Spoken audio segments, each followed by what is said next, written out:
เฮ้ยนี่ว้าวคนใหญ่พี่น้องคนใหญ่ลุกเกือบพี่น้องเห็นป่ะโอ้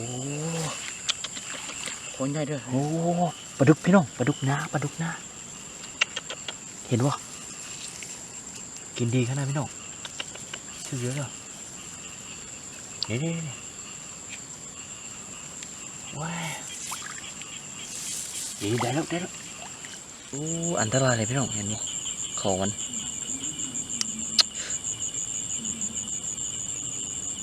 โอเค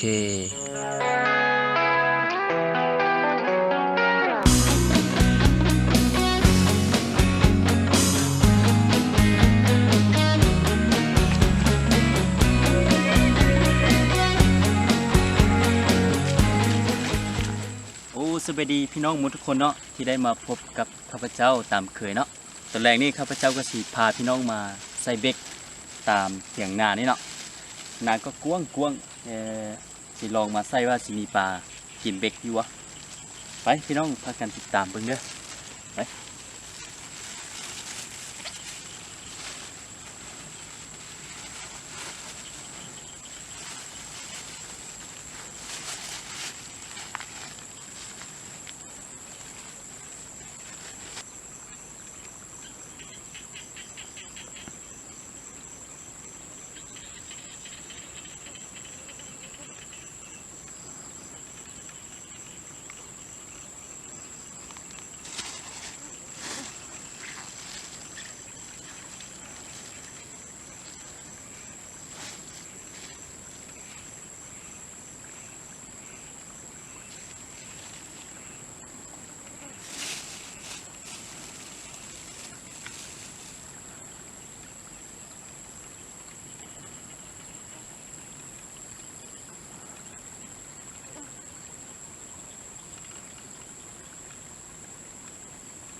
พี่น้องเด้อหากระวางใส่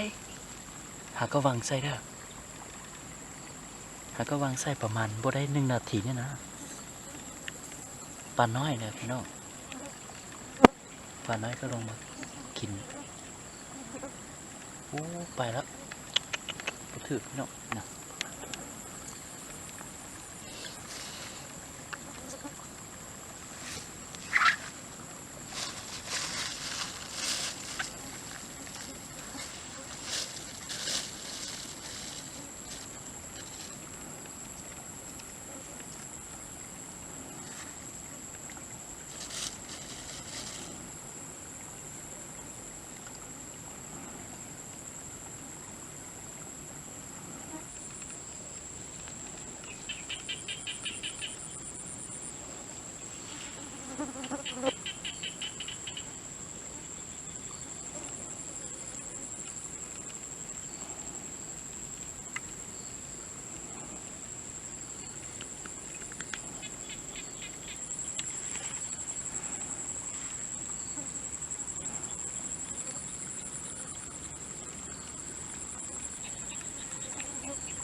คืนนี้ข้าพเจ้าสิมาใส่ให้เบิดอันเบ็ดให้จนเบิดเด้อพี่น้องติดตามมึงเด้อใส่ให้เบิดว่าสิได้ปลาหลายอยู่บ่เห็นไหมตรงนี้เนาะกินแล้วปลาคินหาก็วางใส่เลยพี่น้องเด้อนี่ดิเห็นบ่นี่ดิ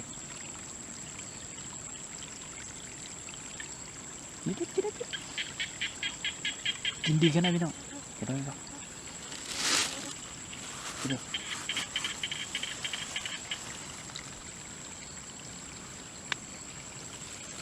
เห็นไหมหากก็วางใส่ซื่อๆเด้ยังบ่ได้1 นาทีนะพี่น้องกินดีขนาด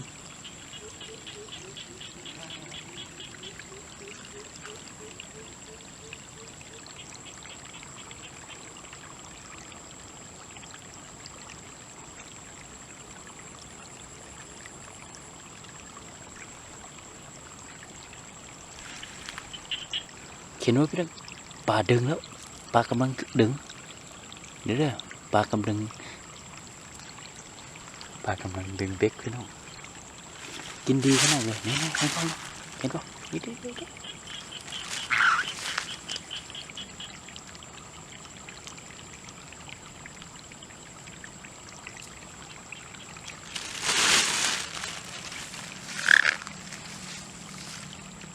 พี่น้อง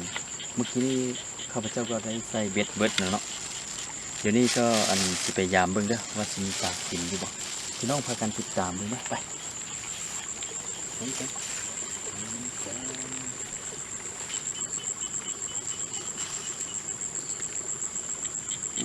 เบิดนี่เห็นบ่ปลากินได้พี่น้องเลยเห็นบ่เสียดายใส่บ่ได้เลยเป็นจังซี่เนาะเป็นจังซี่แล้วใส่บ่ได้เลยเบ็ดเนาะได้ใส่เห็ดเมี่ยงละอันนี้นะ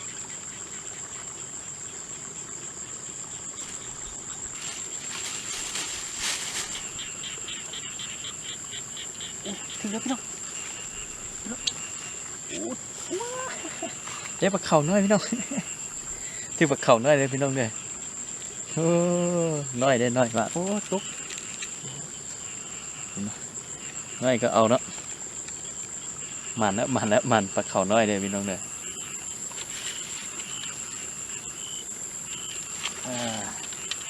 ครับ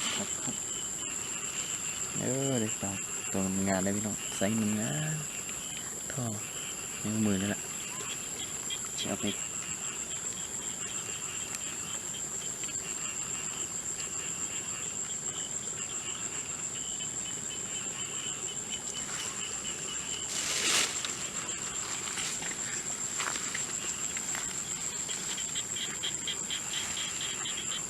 กินแล้วพี่น้อง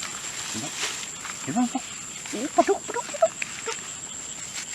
องเห็นไหมมันปลาดุกพี่น้องโอ้ปลาดุกพี่น้องปลาดุกนาเห็นวะกินดีขนาดพี่น้องชื่อเยอะเลยนี่ว้าวได้แล้วป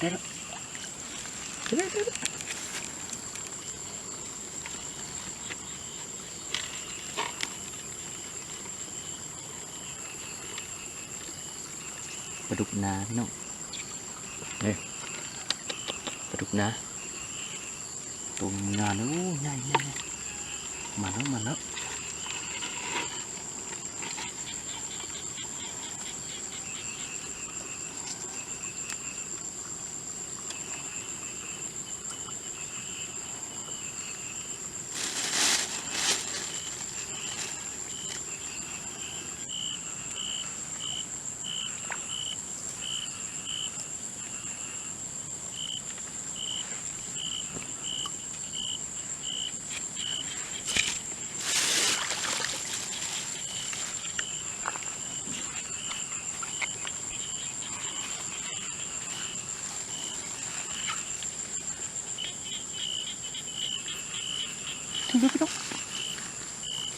พี่น้อง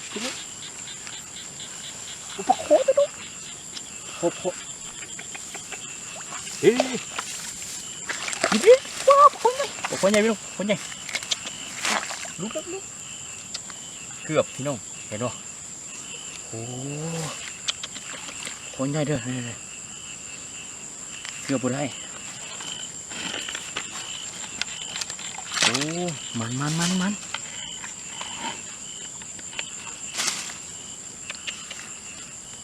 คัก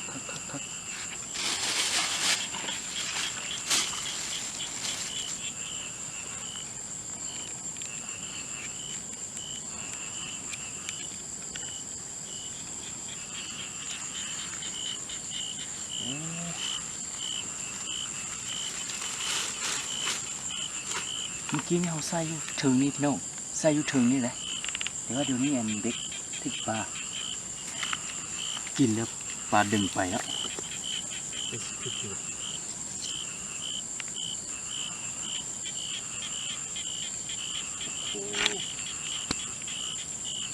บ่ได้พี่น้องบ่ได้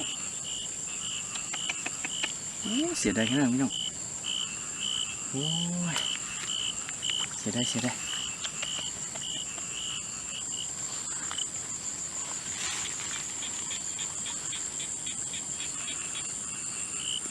โอ้บ่ถึงพี่น้อง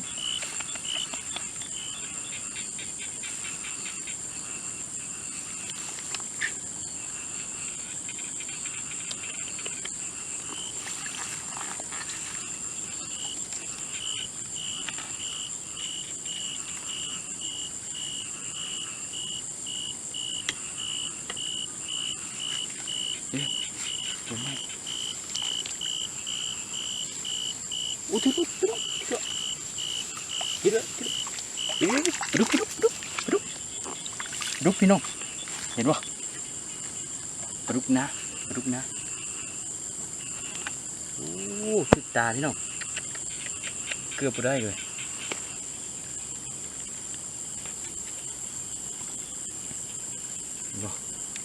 รุกนาเลยพี่น้องเลยเห็นป่ะใส่งามเลยนะรุกนา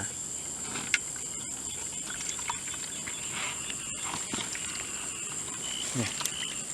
ได้3 ตัวแล้วปลาใหญ่นะปลาดุกปลาข้อ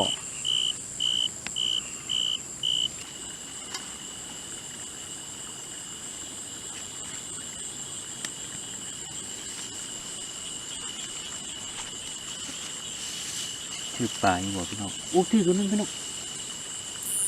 โอ้ตัวนึงพี่น้อง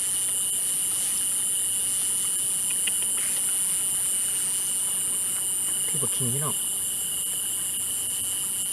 โอ้ได้แล้วนี่เลยเห็นป่ะโอ้ตัวปูมากินพี่น้องปูเด้อปูมากินเด้อห่างมันถือปูกินปลาคิงน้อยปลาคิงนะไม่มาใส่กัน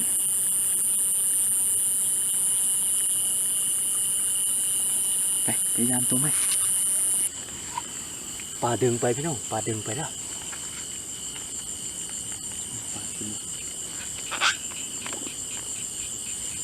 คิดถึงปลาอยู่บ่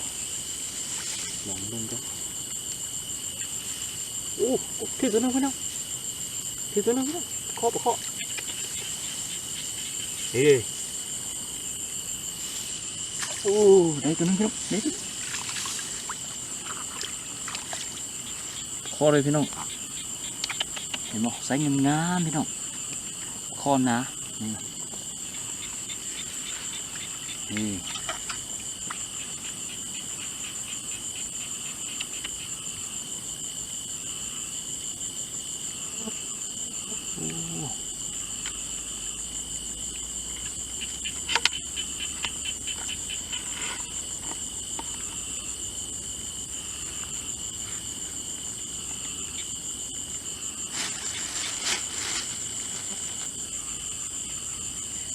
มาเนอะ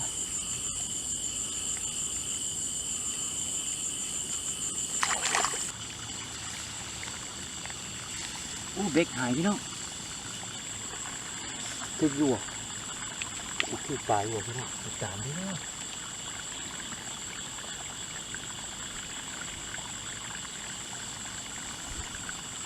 ถึงแล้วพี่โ ปลาคอใหญ่พี่น้องปลาคอใหญ่ปลาคอใหญ่โอ้นี่ปลาคิมน้อยปลาคอมากินพี่น้องโอ้คักโอ้เห็นบ่เจ๊โอ้ปลาคอพี่น้องเห็นบ่ใส่มืองามเลย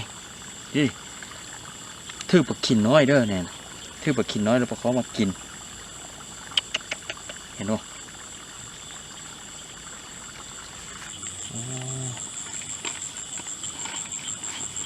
นี่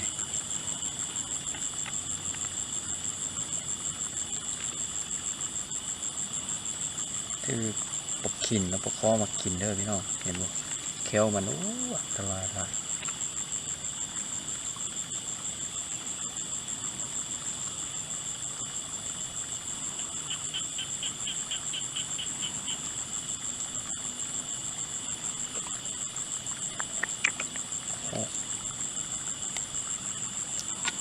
โอ้ก็ได้ละกินเลือกไหลพี่น้องสิได้ผ้านี่แหละเขาเอิ้นว่าถือปากน้อยปลาใหญ่กินเด้อ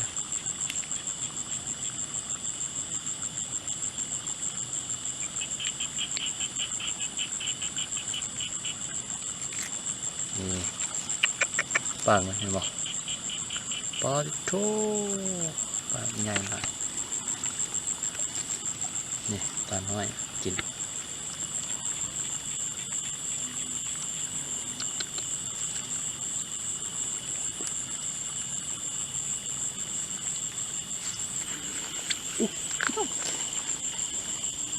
พี่น้องเห็นบ่พี่น้องเห็นบ่เดี๋ยวเห็นบ่ปลาดึงพี่น้องปลาดึงเด้อ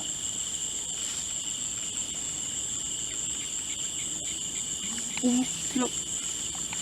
ได้ตัวหนึ่งพี่น้องปลาดุกพี่น้องปลาดุกโอ้ปลาดุกเด้อพี่น้องเลยคัก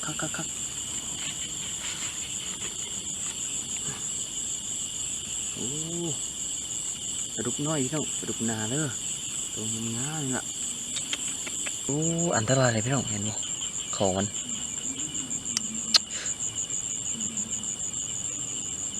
โอเคโอ้ปลาดุกน้อยเลยพี่น้องเด้อ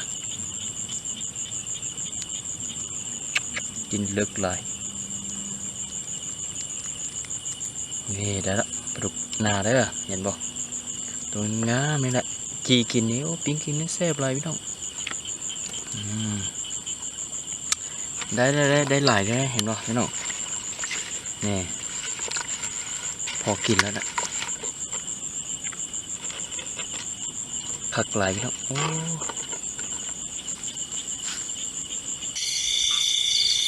โอ้พี่น้องเนาะเมื่อกี้ข้าพเจ้าก็ไปใส่ปลาก็ได้ประมาณ10 ปลายตัวเนาะก็ได้ปลาข้อตัวนึงปลาข้อใหญ่ตัวนึงเนาะปลาดุกใหญ่แล้วก็มีปลาดุกน้อยปลาข้อน้อยเดี๋ยวนี้ข้าพเจ้ากับมือกล้องเนาะสิมาปิ้งปลากินตอน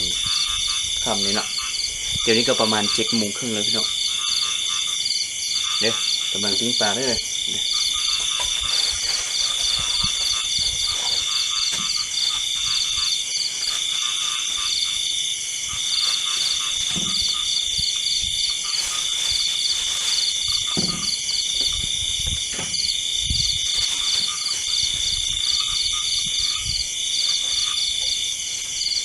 มันเกลือพี่น้องเกลือเนี่ยโอ้ยขัดหลายทานใหญ่ปานใหญ่เนาะ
กินข้าวแค่หันกินบ่มา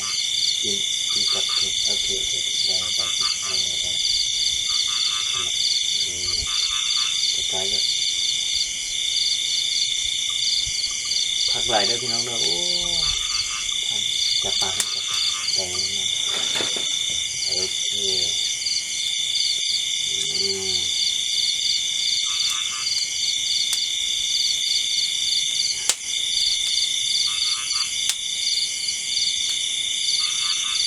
ไปนี่ก็ได้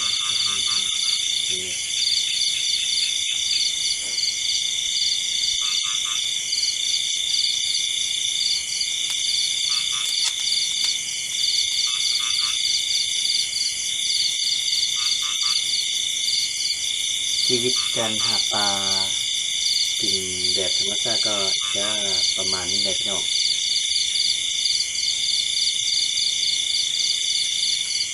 เวลาเรามาจอกก็บ่ได้หลายแต่ตอนมีก็ได้หลายพอกินแต่ตอนบ่มีนี่ก็ได้2-3ตัวก็พอกินน้อยเดียวนี่แหละ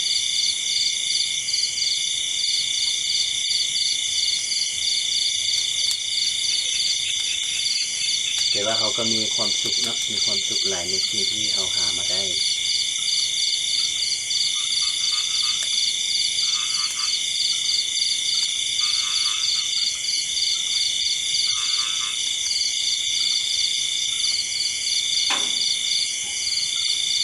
ตีฟ้ากับคืนหางมันจริงโอเค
โอ้พี่น้อง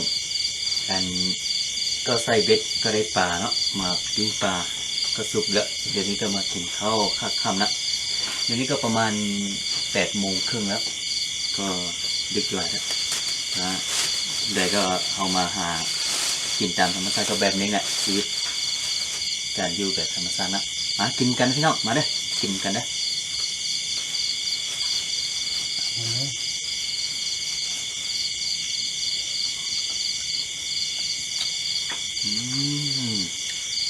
นี่ปลาเลยพี่น้องพอเลยพี่น้องแหละ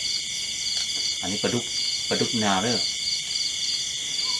หอมไหลพี่น้องหอมไหลอ่ะจะลองชิมว่าแซ่บบ่เนี่ย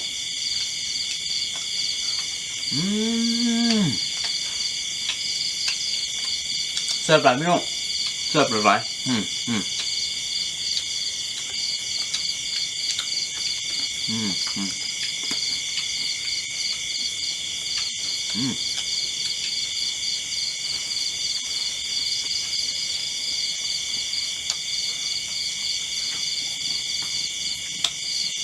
อันนี้ปลาข้อเลยพี่น้องของได้ละแซ่บหลาย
อื